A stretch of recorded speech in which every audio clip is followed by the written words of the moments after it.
Bom, então, boa noite a todos. Hoje eu vou falar um pouco sobre o Fitzgerald, sendo que a gente está praticamente terminando o curso, né?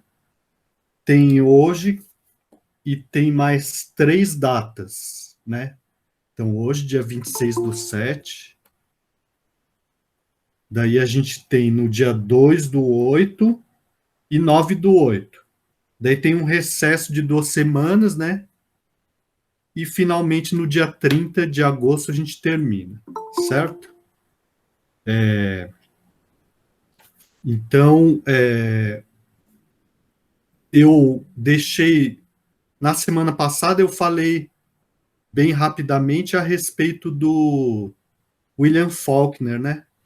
E deixei um material lá, né, sobre o William Faulkner e também uma atividade, né, sobre um conto dele chamado Uma Rosa para Emily, né? E a atividade consiste em ler o conto, né?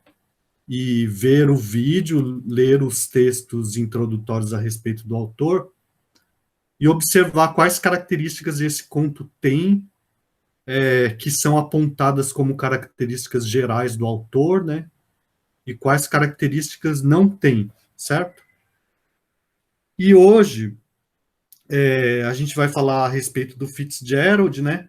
Sendo que dos autores que eu coloquei como mais essenciais para o programa, né? O Fitzgerald é o penúltimo, sendo que o último é o Hemingway, né? Então, depois deles, não vai ter nenhum que vá ter alguma atividade específica sobre o autor, né? Mas isso não significa que os outros não sejam importantes, né? Assim, eu gosto muito de um argumento, né, utilizado por uma coletâneazinha, fala 7 autores norte-americanos.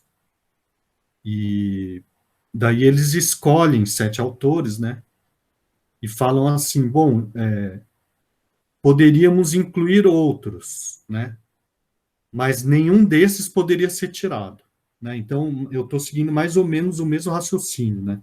Muitos outros autores podem ser incluídos, mas nenhum desses pode ser retirado, né. Então, daí, bom, sobre o Fitzgerald, em primeiro lugar, eu vou mostrar lá o que foi postado, né, no Google Classroom, né.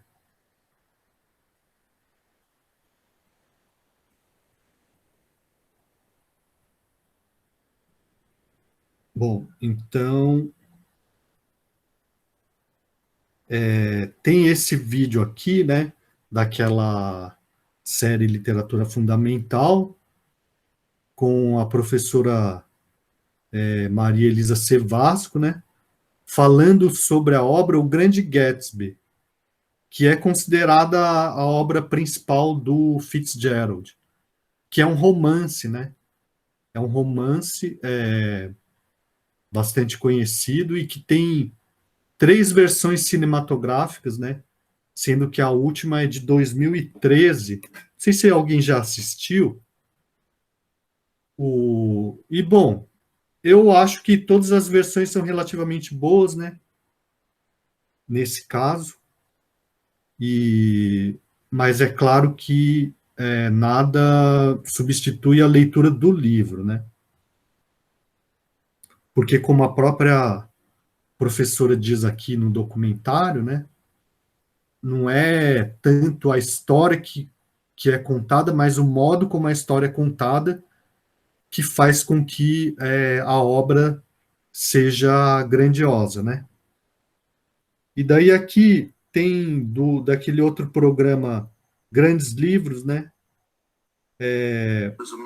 Um episódio específico sobre o Grande Gatsby, né? Então, também é uma, assim, serve como referência, né?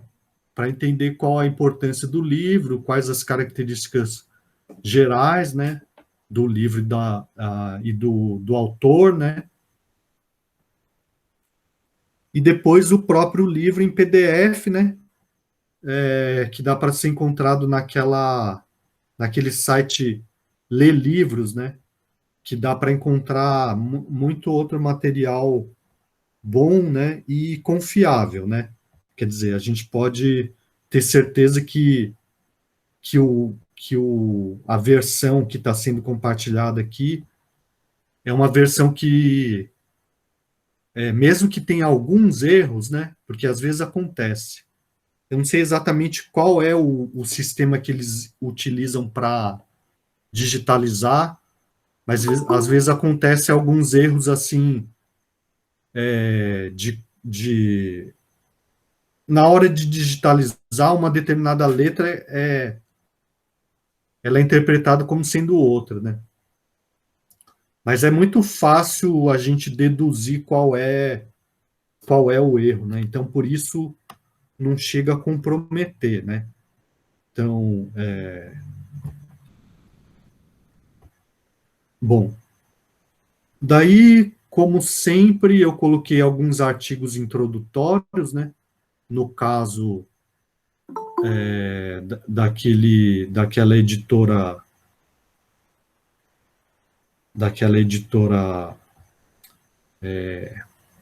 Entre Livros, né? Então, são artigos introdutórios. Ou seja, são superficiais, mas, mas eles são confiáveis porque os autores são professores, especialistas, né? Seja na literatura norte-americana, seja no próprio escritor, né?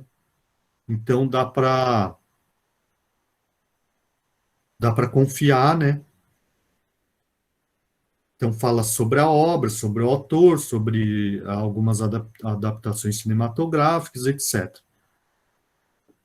Bom, daí além disso, sobre o Fitzgerald, uma obra muito conhecida, talvez mais pelo nome do que de fato lida, né?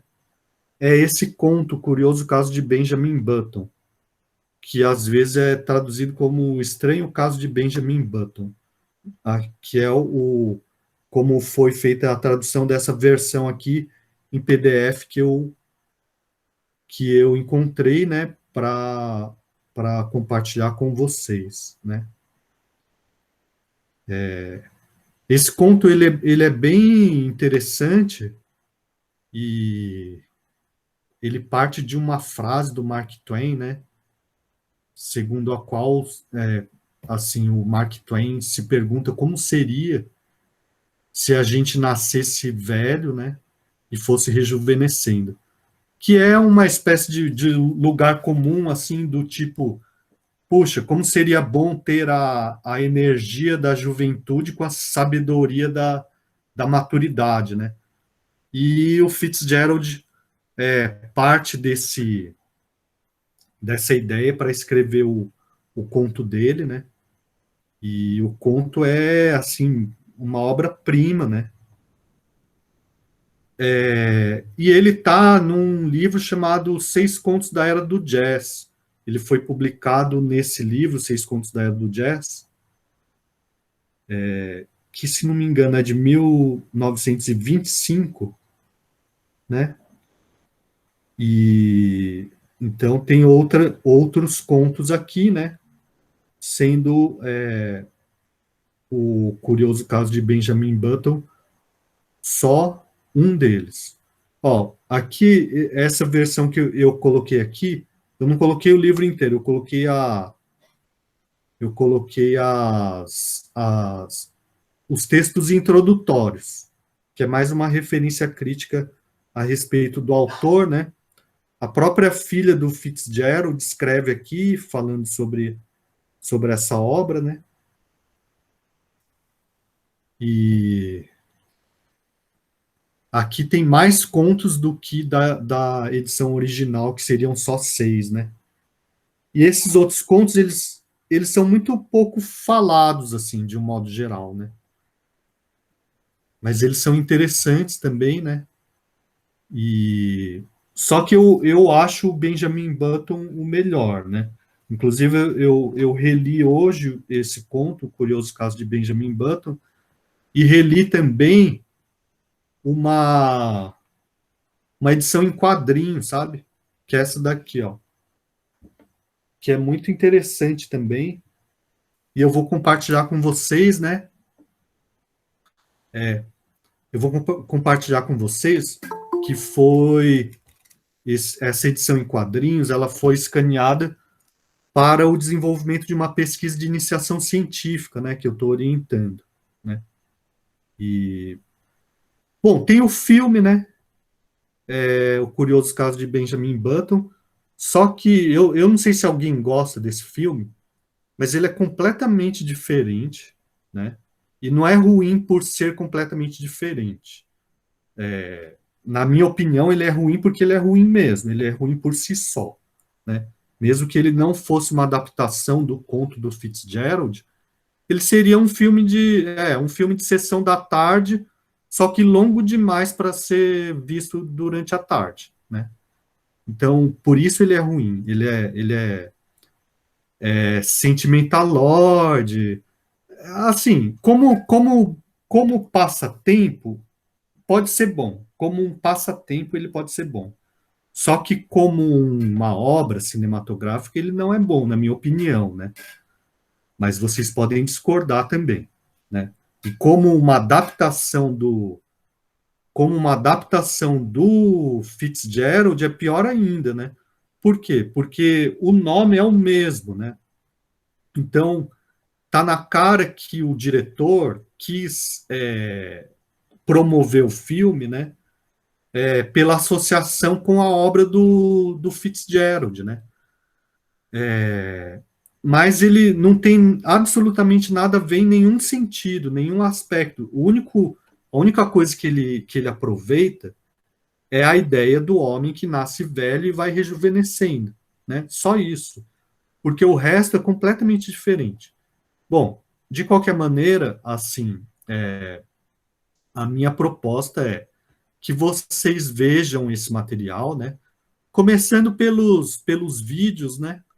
Para vocês entenderem qual é a importância do Fitzgerald e do romance O Grande Gatsby, né? Então, eu estava revendo também esse vídeo com a professora Sevasco, né? E, bom, assim, basicamente ela fala dos principais aspectos, né? Da importância desse romance, né? Então, assim, a gente pode dizer que existem três escritores centrais, né, na prosa norte-americana, né, do século XX, né, e que são o Faulkner, né, que a gente já falou, sendo que a principal obra do William Faulkner é O Som e a Fúria, né, e, bom, a característica da prosa do William Faulkner tem muito a ver com a característica do James Joyce, né? Que é aquela linguagem extremamente inovadora e fragmentada e relacionada com o fluxo de consciência, né? Então, tem um livro que eu li, eu não li inteiro, mas chama Arte da Ficção, em que fala assim que o William Faulkner ele escreve como se ele tivesse plugado na cabeça do personagem, né? E aí, então a gente observa a história, a gente acompanha a história como se a gente estivesse na consciência do personagem e de cada personagem. Então o livro é dividido, O Som e a Fúria, né? Ele é dividido em 3 ou 4 partes, eu não me lembro exatamente, e cada parte é como se a gente visse a partir do ponto de vista de um dos personagens. E então é muito interessante, né, o tipo de concepção que se tem da realidade, né? Porque geralmente, e a gente percebe isso lendo um livro como esse, né? Os livros mais convencionais, vamos dizer assim, eles vão arrumar, né? Eles vão arrumar a realidade para apresentar para a gente, né? Eles não apresentam a realidade do modo como cada um percebe, né? Porque se a gente for, assim, pensar, a realidade, ela é percebida de uma maneira muito caótica, né?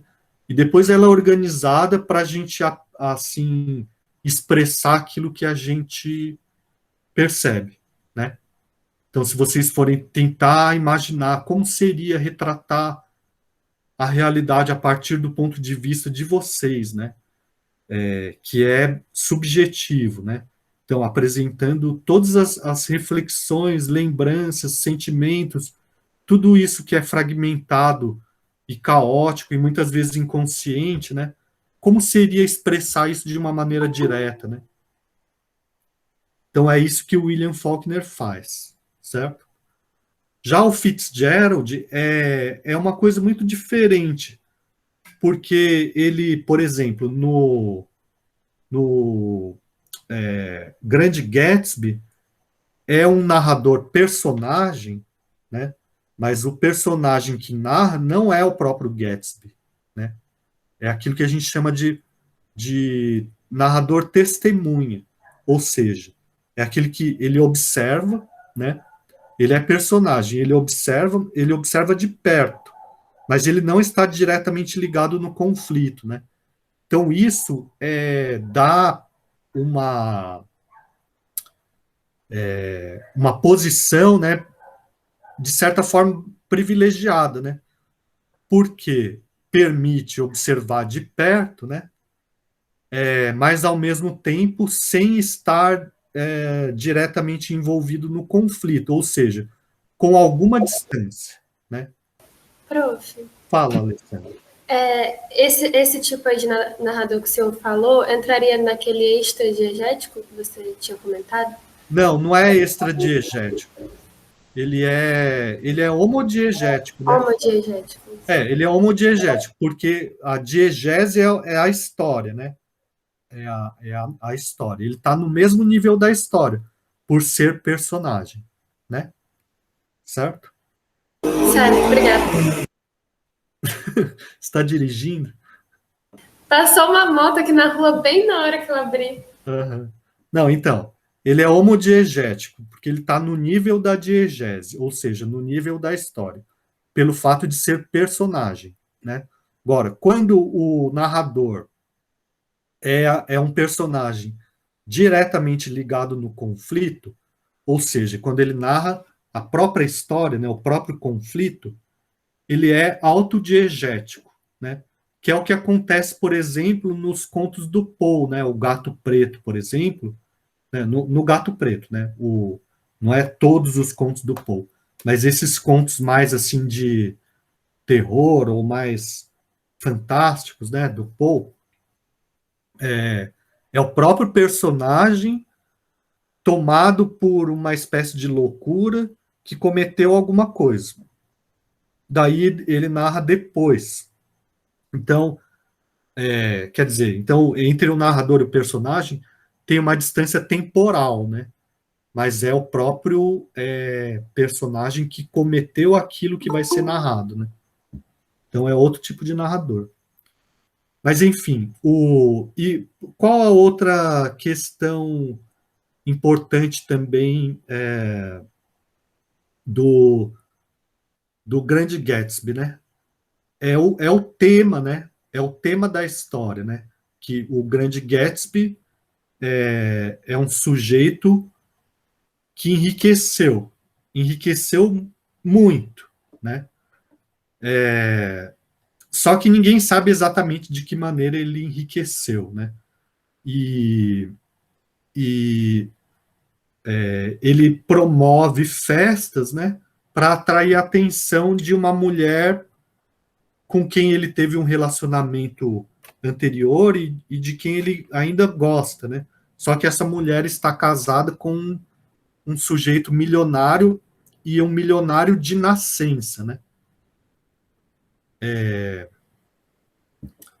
Então, de certa maneira, o Conde de Monte Cristo mais ou menos, né? O Conde de Monte Cristo tem no Conde de Monte Cristo, o tema principal é o tema da vingança, né?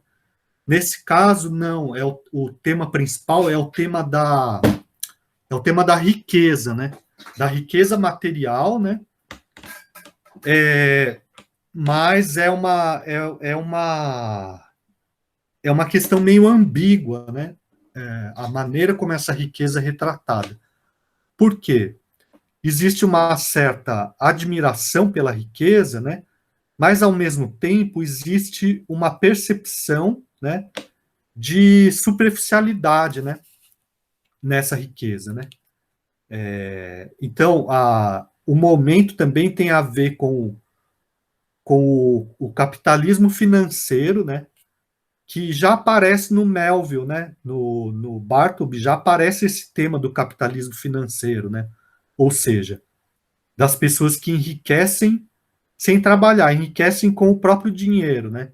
Então, o outro personagem, o Tom, ele simplesmente não trabalha, né? E a Daisy, acho que é Daisy, ou, peraí, eu esqueci o nome da mulher, mas ela também não trabalha, né? Então, o casal vive de curtição, né? Esse tema tem a ver com o momento, né, dos Estados Unidos, né, que é os anos 20, né, os anos loucos lá, em que os Estados Unidos se tornam a grande potência econômica do mundo, né, depois da Primeira Guerra Mundial, né. E o próprio Fitzgerald também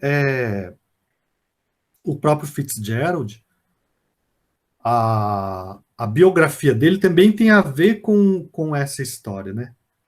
Porque ele também procurou se destacar a todo custo, mas daí ele procurou se destacar pela fama como escritor, né? Para conquistar a mulher que ele amava, né?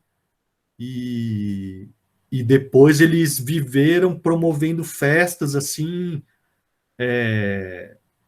por isso que tem a ver com a era do jazz, né? E com esses anos 20, né? Só que, bom, vocês vão ver ali que a vida dele, a vida deles, né, acabou de uma maneira não muito animadora, né? Enfim, também na vida dele tem essa questão, né, da, da admiração pela riqueza material, mas também do lado ambíguo dessa riqueza, né? Assim, isso também, se vocês lerem com atenção, né, o curioso caso de Benjamin Button, aparece também um pouco isso, né?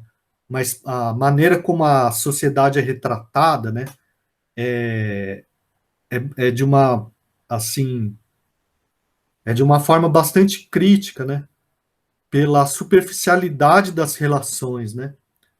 E, bom, então, mas a ideia é assim, como não vai ser possível ler o romance, né? A não ser que alguém se interesse bastante, né? E queira fazer o seminário sobre, né? Daí, então, por isso que eu escolhi o curioso caso de Benjamin Button, né? O conto. Porque o conto dá para ler em algumas horas, né? Em poucas horas, né? Tanto é que hoje à tarde eu li o conto e a história em quadrinhos paralelamente, né? Para fazer para ajudar me orientando a fazer a análise comparativa, né? Então eu vou propor para vocês uma uma atividade, né, sobre o conto, né? E dessa vez eu pensei numa coisa assim mais tranquila, né? Não tão analítica, mas mais de impressão de leitura mesmo, né? Então eu vou mostrar para vocês como que seria essa atividade, né? Uma atividade bem mais sossegada.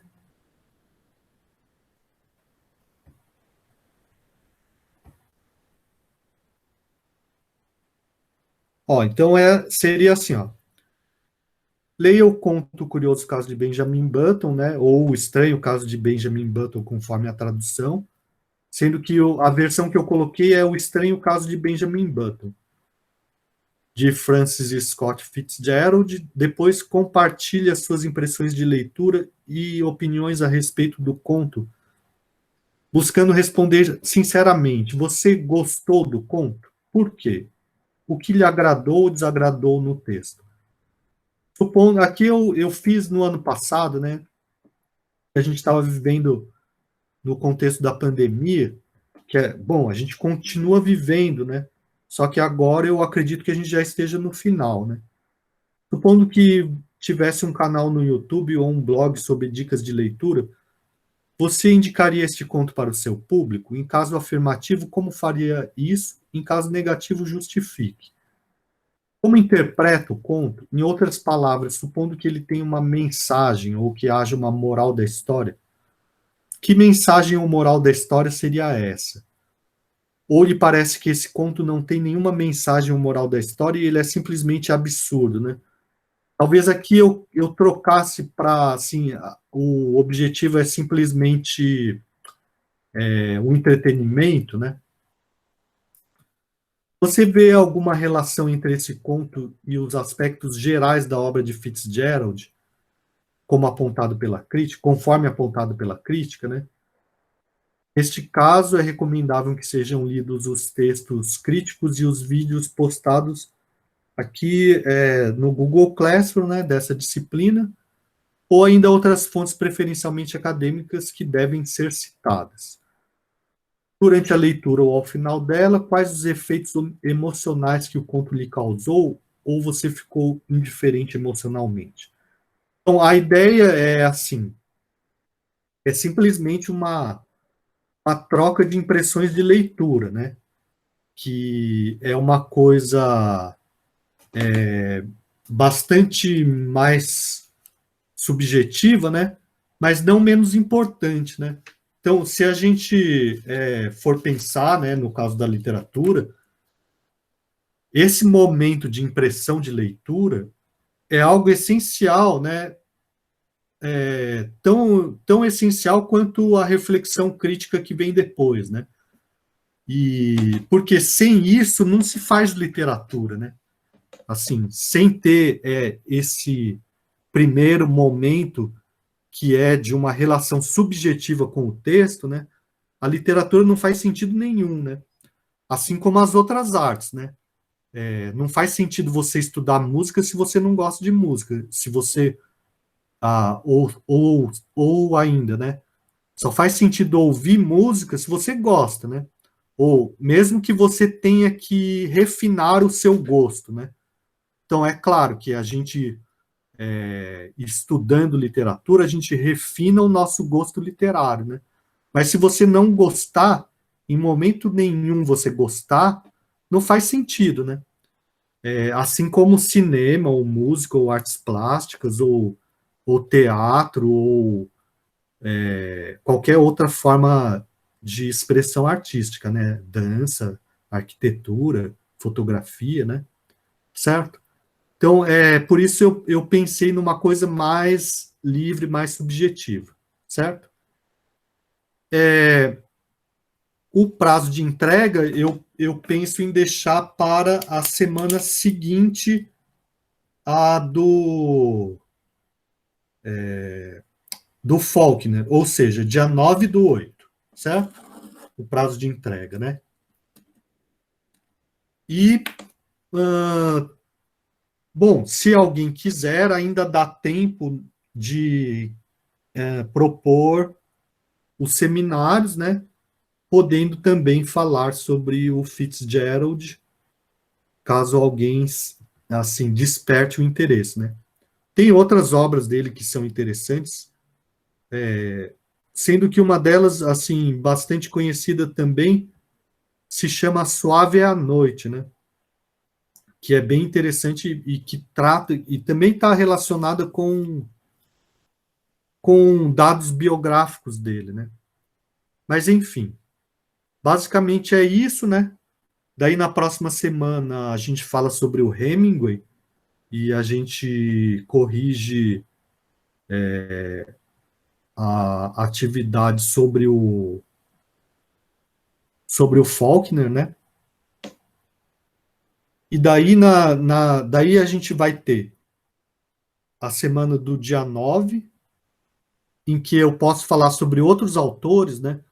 Assim, ainda tem muitas obras que ficam de fora, né? Então, pegando o programa lá, eu posso falar de alguns outros autores, né? E no dia 30 tem os seminários, né? E dependendo do número de pessoas que se interessar, a gente pode pegar também o dia 9 para os seminários, certo? Então, basicamente por hoje é isso, né? O, o Jean me mandou mensagem hoje perguntando de quantas atividades ele já fez, né? Então, isso é uma coisa que está pendente, eu preciso fazer esse levantamento, né?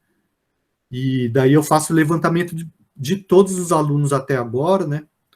Quantas atividades foram feitas, e na medida do possível, para vocês já terem uma ideia de quantas ainda precisam fazer para a nota 1, certo?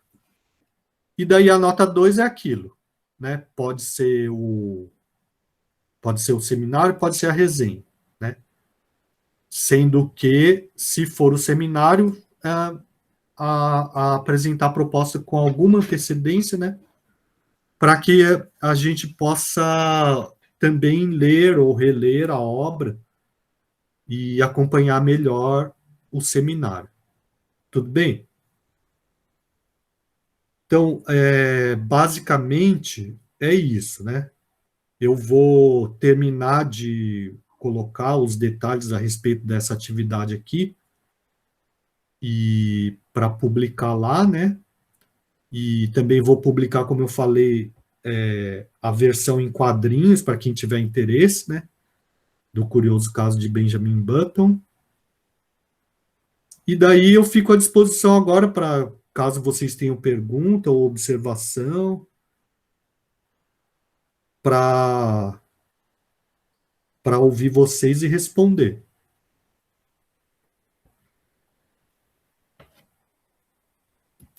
Alguém quer perguntar alguma coisa? Alguém chegou a ver o material sobre o Faulkner?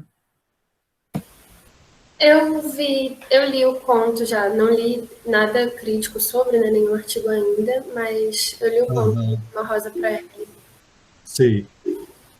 E aí, o que você achou, Alessandro? Eu achei bem esquisito o final, fiquei com um pouco de medo, eu achei bem bizarro. Mas eu gostei, assim, gostei da leitura, da forma como foi escrita, por mais que eu tenha achado bem creepy. Aham, sim. Porque pelo nome pode dar a entender que seja uma coisa assim mais lírica, né? Eu fui achando que era super romântico, e aí já, de cara, ele já quebra, porque a Emily já não é exatamente um par romântico, né? No início ela já morre, coitada. Mas eu fiquei bem surpresa, assim, com a forma que foi escrito e com o final, principalmente. Eu não esperava nem um pouco. Aham, legal. E assim, e também é bem diferente das características que são apontadas sobre o autor, né? A Antônia também leu. Sim, desde o início, né? Eu acho que já quebra essa expectativa, né? Teve uma aluna que faz muitos anos já quis ler esse conto porque ela se chamava Emily, né? E daí ela ficou um pouco também, a expectativa dela quebrou um pouco, né? Alguém tem mais alguma pergunta ou alguma observação a respeito das atividades?